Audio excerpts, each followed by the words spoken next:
Hello guys, welcome to Vision Online Study. मैं हूं युवराज Malik and आज हम बात करने वाले हैं सी टेट के कुछ क्वेश्चंस के ऊपर, जिसमें से 10 क्वेश्चन की क्विज होगी। सो आप सभी को ये क्वेश्चन करने हैं जो सी टेट का एग्ज़ाम देने वाले हैं, जो कि 31 को हो रहा है।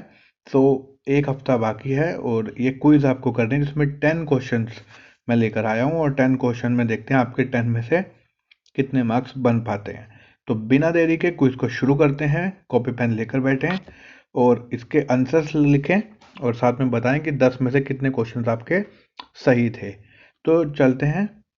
सबसे पहला है, लेव वाइगोत्स्की ने समाज के संरचना सिद्धांत में दृढ़ विश्वास रखने वाले शिक्षक के नाते आप अपने बच्चों के आकलन के लिए निम्नलिखित में से किस विधि को वरीयता देंगे। मतलब आपको बच्चों का आकलन करना है और आपको बच्चों में दृढ़ विश्वास है, तो सहयोगी प्रोजेक्ट के थ्रू आकलन करेंगे, मानकीकृत परीक्षण करेंगे, तथ्यों पर आधारित प्रत्यास्मरण के प्रश्न करेंगे, या वस्तुपरक बहुविकल्पी प्रकार के प्रश्न करेंगे। पहली बात तो हम देखेंगे कि क्वेश्चन पॉजिटिव है, ठीक है, तो आंसर भी पॉजिटिव ही आएगा। सहयोगी प्रोजेक्ट इसमें सबसे ज़्यादा पॉजिटिव है, क्योंकि सहयोग की भावना होना बच्चे में जरूरी है, इसलिए यही सबसे पॉजिटिव इसका आंसर होगा, सहयोगी प्रोजेक्ट। ठीक है, इसके बाद आपको पता होगा कि लेव वाइगोत्स्की कहाँ के हैं? सोवियत संघ के हैं। ठीक है, और ये अपने मंडल के नेता थे, जिन्होंने सांस्कृतिक तथा जैव सामाजिक सिद्धांत भी दिए हैं। अगले क्वेश्चन पर चलते हैं। क्वेश्चन नंबर टू है, अपनी कक्षा की व्यक्तिगत विभिन्नताओं से निपटाने के लिए शिक्षक को चाहिए कि व्यक्तिगत विभिन्नताएं मतलब कि जो बालक होते हैं उनकी बुद्धि लब्धि अलग अलग प्रकार की होती है। कोई प्रभावशाली होता है तो कोई शैक्षिक रूप से पिछड़ा बालक होता है। तो ये जो विभिन्नताएं हैं हमारी क्लास के अंदर, तो उससे निपटने के लिए एक शिक्षक को क्या करना चाहिए। पहला क्वेश्चन है, शिक्षण और आकलन के समान और मानक तरीके हो, मतलब कि हर व्यक्ति के लिए आकलन और शिक्षण दोनों के समान और मानक तरीके होने चाहिए।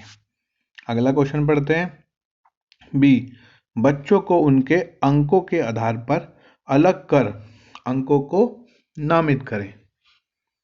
दूसरा, बच्चों से बातचीत करें और उनके दृष्टिकोण को महत्व दें। तीसरा, विद्यार्थी के लिए कठोर नियम लागू करें। तो क्वेश्चन पॉजिटिव है तो आंसर भी पॉजिटिव होना चाहिए, इसलिए कठोर नियम गलत हो जाएगा, और अलग करना किसी की अंकों के आधार पर यह भी गलत हो जाएगा।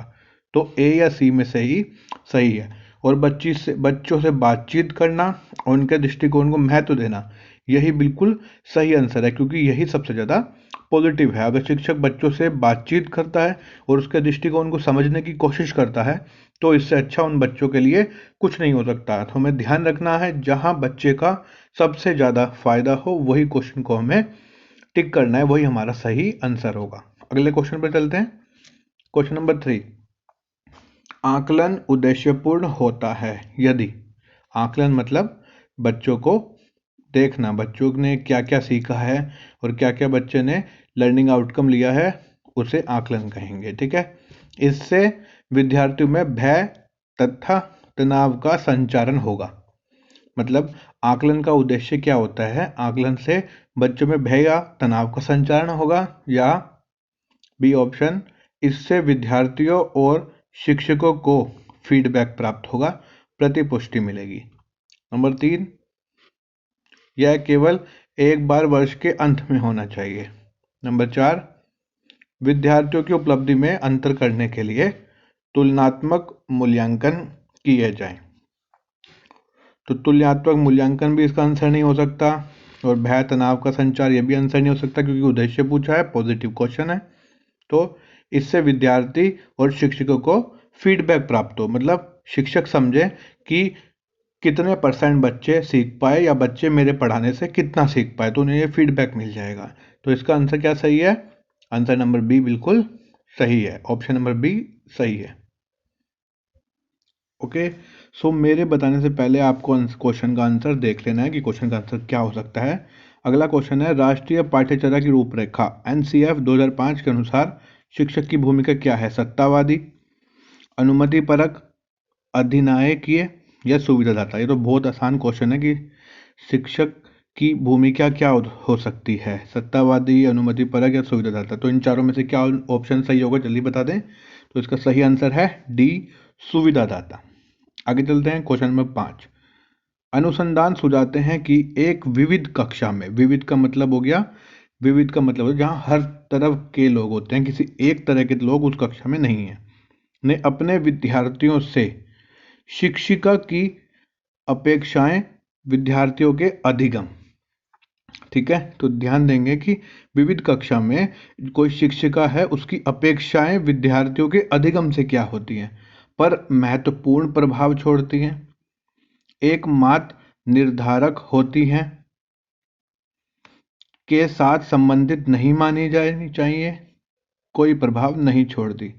ठीक है, तो इन्होंने अधिगम का वो पूछा है कि शिक्षिका से अपेक्षा क्या है, क्या रखनी चाहिए विद्यार्थियों के अधिगम को लेकर।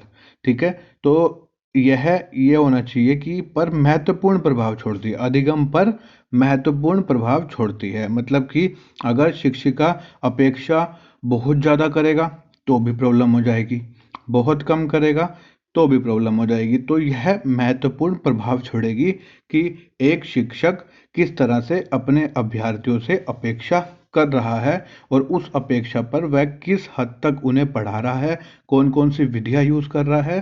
तो एट लास्ट जो ये चीज़ है वो उस पर बहुत ही महत्वपूर्ण प्रभाव छोड़ेगी। वो प्रभाव पॉजिटिव भी हो सकता है और नेगेटिव भी हो सकता है। नेक्स्ट क्वेश्चन, विशेष आवश्यकता वाले बच्चों को शामिल करना। विशेष आवश्यकता वाले बच्चे हर तरह के हो सकते हैं, सृजनात्मक भी हो सकते हैं, अति प्रगतिशील भी हो सकते हैं, या फिर पिछड़े बालक भी हो सकते हैं। सभी को विशेष आवश्यकता की जरूरत होगी। यह एक काल्पनिक लक्ष्य है, जिनमें अक्षमता ना हो उन बच्चों के लिए हानिकारक है, विद्यालय पर भार बढ़ा देगा, शिक्षक के प्रति दृष्टिकोण, विषय वस्तु व धारणा परिवर्तन की अपेक्षा रखता है। काल्पनिक लक्ष्य है, ये हो नहीं सकता क्योंकि विशेष आवश्यकता वाले बच्चों को हमें जरूर पढ़ाना है। अगला, अक्षमता न हो क्योंकि क्वेश्चन पॉजिटिव है तो आंसर तो नेगेटिव हो ही नहीं सकता, ये भी नेगेटिव है। तो ओनली फोर्थ ऑप्शन ही इसका पॉजिटिव है। तो आपने बता ही दिया होगा कि 6 का डी आंसर बिल्कुल सही है। आगे चलते हैं क्वेश्चन नंबर 7 पर। विविध प्रकार की सामाजिक, आर्थिक और सांस्कृतिक पृष्ठभूमि के बच्चों से, मतलब जो बच्चे हैं वो विभिन्न प्रकार की सामाजिक स्थिति से आते हैं, विभिन्न प्रकार की आर्थिक स्थिति से आते हैं और विभिन्न प्रकार की सांस्कृतिक पृष्ठभूमि से आते हैं, से युक्त कक्षा सभी विद्यार्थियों के अधिगम अनुभवों को बढ़ावा देती है। क्योंकि मान लो कोई बच्चा किसी और सांस्कृतिक पृष्ठभूमि से आया है तो वो दूसरे बच्चों को उनसे कुछ ना कुछ सीखने को मिलता है। तो बिल्कुल सही है कि अधिगम अनुभवों को वो चीज़ बढ़ावा देती है। तो गलत वाले दोनों ही ऑप्शन गलत हो जाते हैं। अब ये दो ऑप्शन है सही के हमारे पास। पहला ऑप्शन है सही क्योंकि बच्चे अपने साथियों से अनेक कौशल सीखते हैं और क्योंकि इससे कक्षा अधिक श्रेणीबद्ध दिखाई देती है। नहीं तो बी आंसर इसका बिल्कुल सही है क्योंकि दूसरे साथियों से भी बच्चे कुछ ना कुछ सीखेंगे। आगे चलते हैं क्वेश्चन नंबर 8। सुनने में असमर्थ बच्चा, एक बच्चा जो दिव्यांग है और उसे सुनाई नहीं दे पाता, कठिनाई होती है। तो इसका ऑप्शन है श्रवण असमर्थता वाले बच्चों को विद्यालयों में भेजा जाना चाहिए, नियमित विद्यालयों में नहीं। मतलब कि उन्हें ऐसे विद्यालय में भेजा जाना चाहिए जहां उसी टाइप के बच्चे हों जो रेगुलर विद्यालय है, वहां उन्हें नहीं भेजना चाहिए।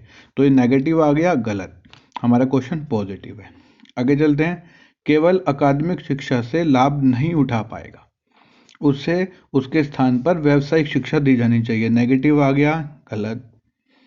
थर्ड, नियमित विद्यालय में बहुत अच्छा कर सकता है यदि उसे उपयुक्त सुविधा व साधन उपलब्ध किए जाएं। Very positive. फोर्थ, नियमित विद्यालय में अपने सहपाठियों के समान कभी प्रदर्शित नहीं कर सकेगा। नेगेटिव। तो ऑप्शन नंबर सी इसका सही आंसर होगा, जैसा कि आप पहचान ही गए होंगे। तो इस प्रकार से अगर आप क्वेश्चंस को करते हैं, ध्यान से एक एक वर्ड क्वेश्चन और जितने भी विकल्प हैं उसका समझते हैं और उन्हें पढ़ते हैं, एक एक क्वेश्चन और एक एक वर्ड को ध्यान से, तो आपके ऑप्शन या आपके क्वेश्चन गलत होने के चांसेस बहुत कम हो जाते हैं। और सीटेट में इसी बेस पर हम सीटेट के 100+ मार्क्स इजीली लेकर आ सकते हैं। क्वेश्चन नंबर 9 पर चलते हैं। निम्नलिखित में से कौन सी विशेषता प्रतिभावान शिक्षार्थी की है? वह आक्रामक और कुंठित हो जाता है। यदि कक्षा की गतिविधियां अधिक चुनौतीपूर्ण नहीं है तो वह कम प्रेरित अनुभव करता है और उब जाता है। सी ऑप्शन, वह बहुत ही तुनक मिजाज होता है। डी ऑप्शन, वह रस्मी व्यवहार करता है, जैसे हाथ थपथपाना, डोलना आदि। ठीक है, तो प्रतिभावान शिक्षार्थी जो हैं, जिसमें ज़्यादा ऊर्जा होती है, जिन्हें ज़्यादा प्रेरणा की जरूरत होती है, जिन्हें अलग से चीज़ें की शिक्षक के ध्यान जाने की जरूरत होती है, वो नॉर्मल क्लास में अगर गतिविधियां ज़्यादा चुनौतीपूर्ण ना हो तो कम प्रेरित अनुभव करे, क्योंकि उसे ज़्यादा प्रेरणा की जरूरत है। तो यही इसका आंसर सही है, क्योंकि आक्रामक और कुंठित हो जाना भी नेगेटिव वर्ड हो गया, हाथ थपथपाना डोलना ये भी नेगेटिव हो गया, और तुनक मिजाज होना भी नेगेटिव हो गया। तो इस तरह से भी ऑप्शन नंबर बी ही सही होगा। ठीक है दोस्तों, नेक्स्ट और लास्ट क्वेश्चन पर चलते हैं। Question number 10। एक शिक्षिका अपनी प्राथमिक कक्षा में प्रभावी अधिगम को बढ़ा सकती है। यह सभी क्वेश्चन कभी ना कभी सीटेट में आए हुए हैं और आपने देखा इन्हें कितने आसानी से सोल्व किया जा सकता है। तो इसी प्रकार की क्विज आती रहेगी। इससे अगली क्विज एनवायरनमेंट पर बेस होगी। वीडियो को शेयर करें और जितने आंसर आपके 10 में से सही हुए हैं उतने नीचे कमेंट में लिखें। ठीक है, अधिगम में छोटी छोटी उपलब्धियों के लिए पुरस्कार देकर, मतलब हमें शिक्षण को क्या बनाना है, प्रभावी बनाना है, अधिगम को प्रभावी बनाना है, जिससे बच्चों को ज़्यादा से ज़्यादा याद रह सके। उसके लिए अधिगम में छोटी छोटी उपलब्धियों के लिए पुरस्कार देकर। अब हर छोटी उपलब्धि के लिए पुरस्कार दिया तो ये तो प्रॉब्लम हो जाएगी। आगे चलते हैं। ड्रिल व अभ्यास के द्वारा अधिगम को प्रभावी बनाया जा सकता है। अगला चलते हैं, अपने विद्यार्थियों में प्रतियोगिता को प्रोत्साहन देकर। ये भी हो सकता है, अगर हम सभी विद्यार्थियों में प्रतियोगिता कराएं तो भी अधिगम बढ़ावा मिल सकता है। विषय वस्तुओं को विद्यार्थियों के जीवन के साथ संबंधित करके, तो लगभग सभी पॉजिटिव हैं, लेकिन जब भी चीज़ों को उनके दैनिक जीवन के साथ जोड़ा जाएगा, जो कि शॉर्ट वर्ड जो वर्ड टैग थे वो मैंने आपको बताया था कि दैनिक जीवन से जोड़कर विषय बहुत ज़्यादा पॉजिटिव होता है। तो जब विषय वस्तुओं को दैनिक जीवन के साथ संबंधित करके जोड़ा जाएगा तभी अधिगम सबसे ज़्यादा प्रभावी होगा। तो इसका आंसर है डी।